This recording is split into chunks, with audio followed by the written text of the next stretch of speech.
This is a professional speech. It's a cat from a water bottle.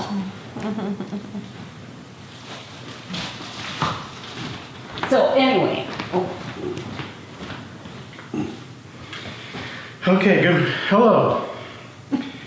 If you know who Nash Greer, Cameron Dallas, or Carter Reynolds are, then you probably have a teenager at home that is online.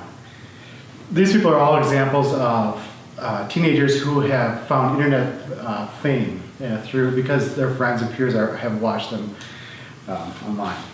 As a parent of a 12-year-old daughter who reminds us often that she's almost 13, I've witnessed a change in the way adolescents are accessing media today.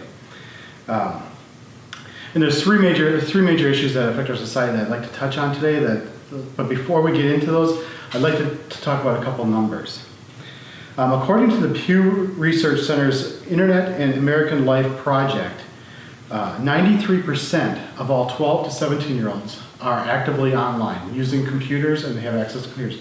75% own a cell phone, and 80% are accessing the internet using game consoles such as Sony PlayStation or Xbox.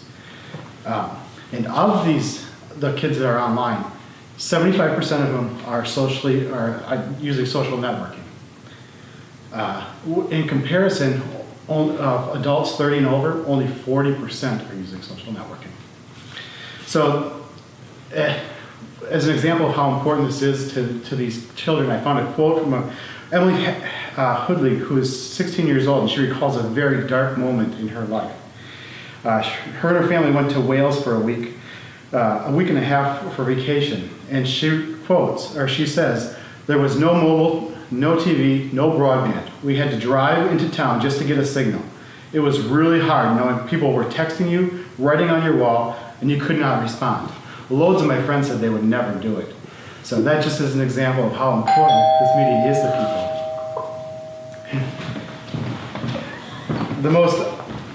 The first issue I'm going to talk about is parenting, and what this shift in the way teens are accessing media. What parents are having to learn is that the networks that your kids use to rate their friends and comment on photos will eventually become their core business tools and their career prerequisites. So those who don't learn to use them responsibly will face a severe disadvantage. So it's really an educational opportunity for these children. So it's something that we can look at that way.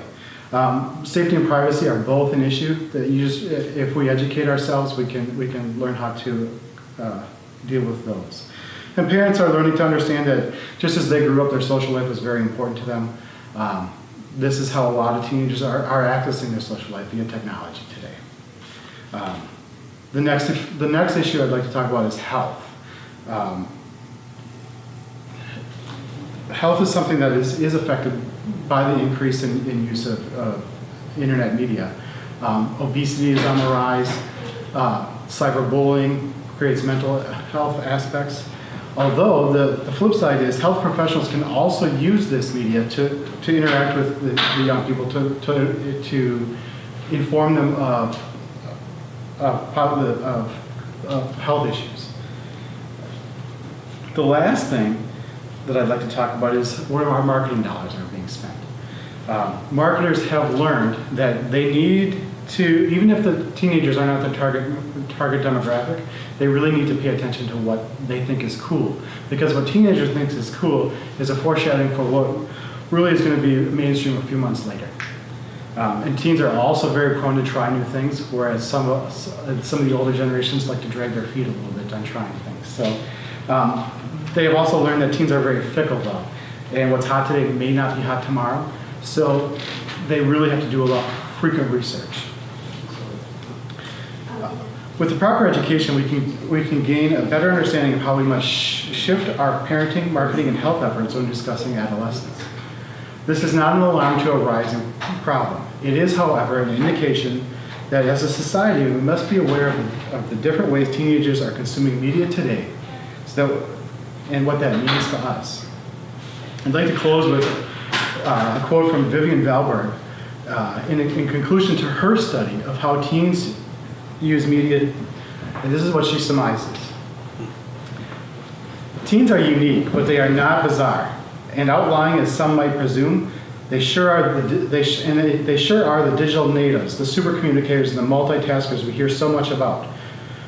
But they are also the TV viewers, the newspaper readers, the radio listeners that some assume that they are not. What we have found across a variety of studies is that teens embrace new media, not at the cost of traditional media, but in supplement too. Taken on a whole, teens exhibit media habits that are more similar to the total population than not. Thank you. Okay, don't. Is that going to be a problem that the doorbell rang? Oh. You can have it.